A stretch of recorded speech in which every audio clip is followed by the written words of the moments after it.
Welcome to Art and Soul, where creativity meets inner life, and we listen for meaning in the quiet spaces between thoughts.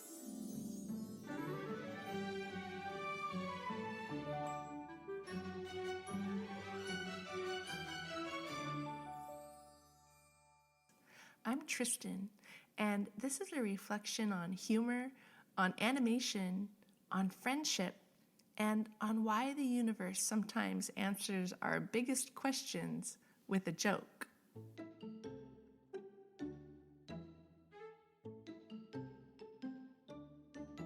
I once asked the universe for a sign. The universe sent me a cartoon.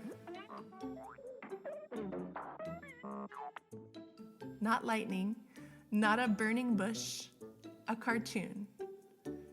Which is funny because cartoons are what taught me how to survive reality.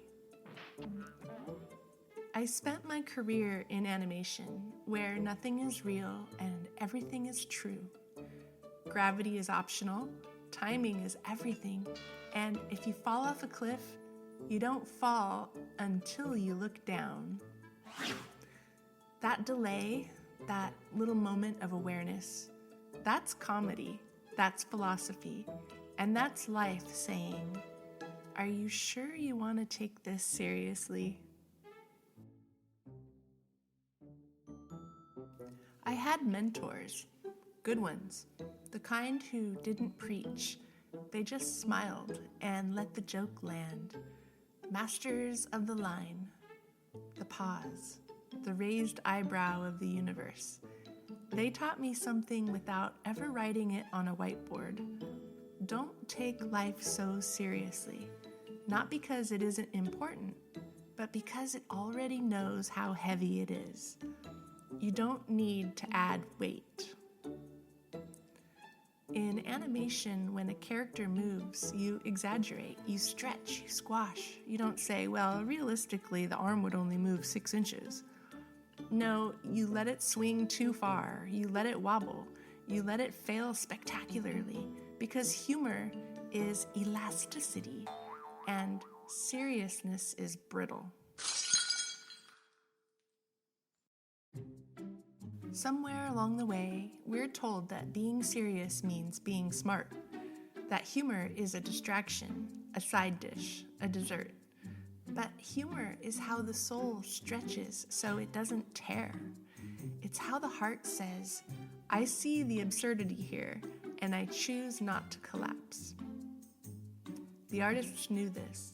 They could spend hours perfecting a single gesture, a blink, a shrug, a beat too long, and then laugh like kids when it finally worked. Not because it was silly, but because it was alive. That's the secret.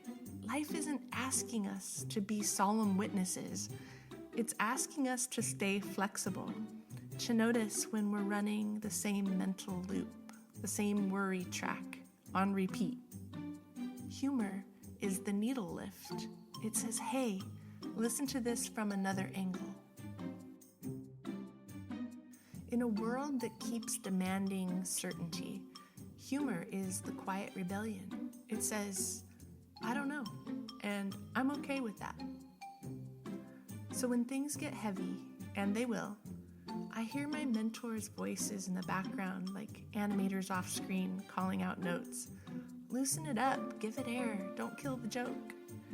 And maybe that's the art and soul lesson. That a sense of humor isn't about laughing at life. It's about laughing with it. Because if you're gonna fall off the cliff anyway, you might as well enjoy the moment before you look down.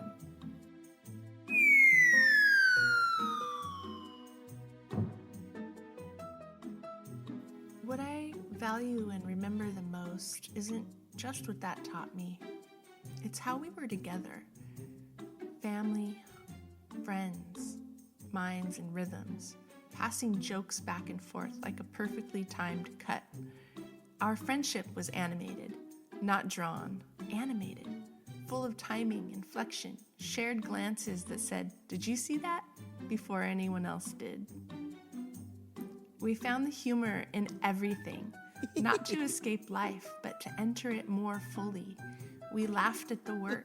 We laughed at ourselves. We laughed at the impossible seriousness we sometimes mistake for wisdom.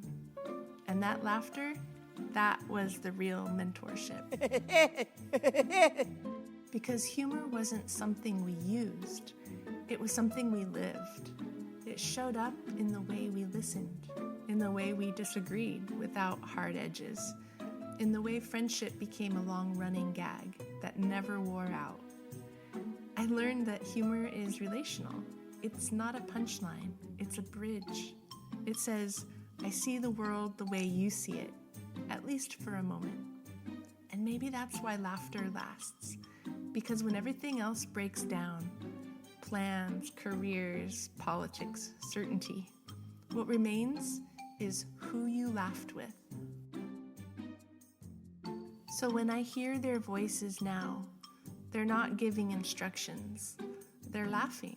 And somehow that's the reminder.